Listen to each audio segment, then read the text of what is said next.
kanale SmartMe.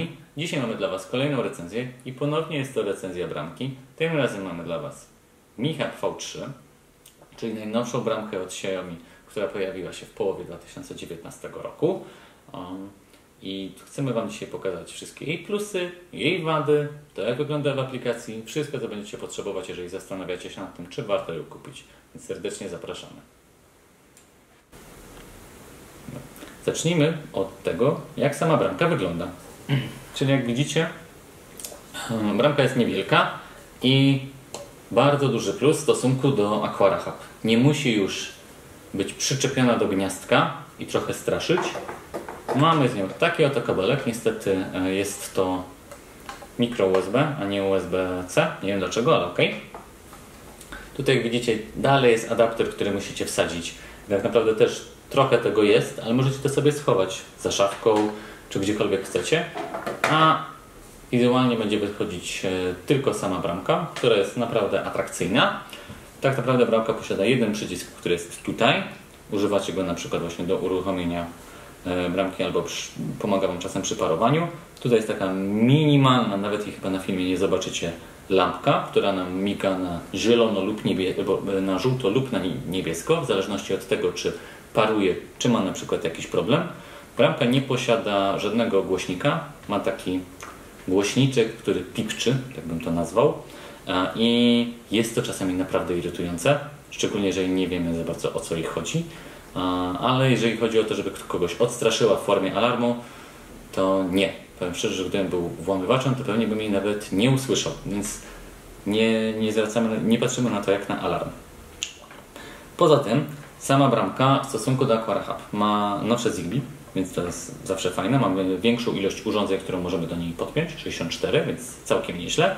Mamy też wsparcie dla HomeKita, czyli wszystko to, co do niej podłączymy, będzie widoczne w HomeKicie, ale nie do końca tak jak to było przy Aquara Hub. Ona nie jest alarmem, więc nie pojawi Wam się jako dodatkowy kafelek, więc też nie możecie uzbrajać i rozbrajać domu. Jeżeli chcecie nadal coś takiego robić, nadal potrzebujecie Aquara Hub i ma jeszcze funkcję bramki BLE, czyli możecie do niej podłączać urządzenia Bluetooth, którymi będziecie sterować poprzez Wi-Fi z każdego miejsca na świecie. Przejdźmy teraz do tego, co pokazuje nam w samej aplikacji. Spójrzmy teraz na aplikację i wejdźmy sobie w ustawienia naszej bramki najnowszej od Xiaomi. To, co widzicie na głównym ekranie, to jest takie kręcące się kółko, na którym pisze Basic, Guard, Active i 4 tryby. Off, at home, away from home i sleep. O co w tym chodzi? Bo sam na początku byłem trochę zagubiony, było to odmienne od tego, co widziałem w Aquarze. 4 tryby pokazują nam jakby sposób działania z bramką, czyli albo jesteśmy w domu, albo jesteśmy poza domem, albo śpimy. I tak podpinamy nasze czujniki, czyli nasze czujniki albo będą działały wtedy, gdy na przykład jesteśmy w domu, czyli przykładowo są to czujniki zalania czy czujniki dymu, i one wtedy się uruchamiają, czujniki ruchu już niekoniecznie, a kiedy wyjdziemy z domu, no to wtedy uzbrajają się również czujniki ruchu, czyli jeżeli zostanie wykryty ruch, wtedy uruchamia się alarm. Moim zdaniem trochę przerost formy nad treścią, bo przy Aquarze to działo się automatycznie. Tutaj musimy pamiętać, do którego trybu chcemy przypiąć urządzenie. Więc jak sobie wejdziemy w Alarm Trigger Device, to tutaj widzicie, jakie urządzenia możemy sobie podpiąć do kolejnych konkretnych trybów. Przy Basic są to wszystkie te, o których Wam mówiłem, podstawowe. Nie możemy przypiąć na przykład czujników ruchu. Później ja na przykład nie uruchomiłem sobie czujników ruchu, kiedy jestem w domu, bo nie chcę dostawać takich powiadomień, ale kiedy już jestem poza domem, no to już chcę dostawać powiadomienie, że jakiś ruch został wykryty. Za to tutaj te czujniki, które nie są jakby pokazane do czujników, które możemy podpiąć, to są czujniki zalania, czujniki dymu, które są z automatu, więc tak jak Wam mówiłem, trochę moim zdaniem tutaj Xiaomi przedobrzyło. Jeżeli chodzi o kolejne elementy, więc tutaj Wam pokażę teraz w ten sposób się proszę. W ten sposób się przełącza, czyli przełączyłem sobie w tym momencie away from home. OK. I cofnę sobie z powrotem na Basic, bo zaraz mi zaczną być czujniki ruchu, jak się poruszę. Mamy log, czyli widzimy dokładnie, co tam się podziało dotychczas w naszym mieszkaniu. i child device, czyli miejsce, w którym sobie dodajemy nasze konkretne czujniki, które potem będziemy przydzielać.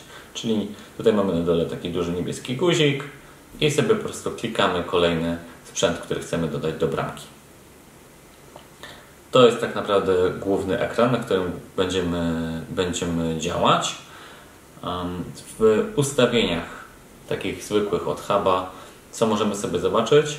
Ustawienia konkretnych trybów, czyli czy chcemy na przykład, żeby głośność była duża i tak naprawdę trochę miganie tamtej lampki. Powiem szczerze, że nie traktujcie tego huba, tak jak mówiłem wcześniej, jako alarmu. Więc nawet duża głośność nikogo nie przestraszy, bo wyłącznie może Was poinformować o jakimś problemie. Szaleństwa nie ma. Później mamy tak naprawdę wszystkie podstawowe rzeczy. To, co nas jeszcze może interesować, to jest Bluetooth Mesh Gateway, czyli bramka BLE, gdzie możemy sobie dodać wszystkie urządzenia, które są w pobliżu Bluetooth, tak żeby mieć możliwość sterowania nimi poprzez Wi-Fi. To jest bardzo fajna funkcja, którą w tym hubie się pojawiła. Mamy również informację o tym, że można sparować z HomeKitem. Jakiś update tutaj czeka, ale akurat później go sobie uruchomię. I tak naprawdę to jest wszystko. Jeżeli chodzi o uzbrajanie tej bramki, to nie jest to jakoś super przyjemne. Wolałem to przy hubie, gdzie miałem jeden przycisk i był uzbrojony, rozbrojony, a tutaj muszę sobie mówić, czy ja jestem w domu, czy jestem poza domem, czy ja idę spać, a niekoniecznie te rzeczy są fajnie do wykorzystania w automatyzacjach Mi Home, więc trochę za dużo, jeżeli mam być szczery. To wszystko, jeżeli chodzi o aplikację i zapraszam dalej. Były podstawowe informacje, była aplikacja, więc teraz czas na kilka wad. Czyli jaki mam czasami problem z tą bramką. To, co mówiłem na samym początku, to czasami nie wiem, o co jej chodzi.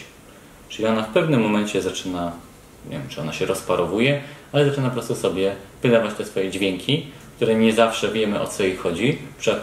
Przy Aquarze, chociaż mówiła w języku angielskim, tam mówi w języku wyłącznie bramek, więc daje nam sygnały, których nie do końca jesteśmy w stanie zrozumieć, więc czasami jest to uciążliwe.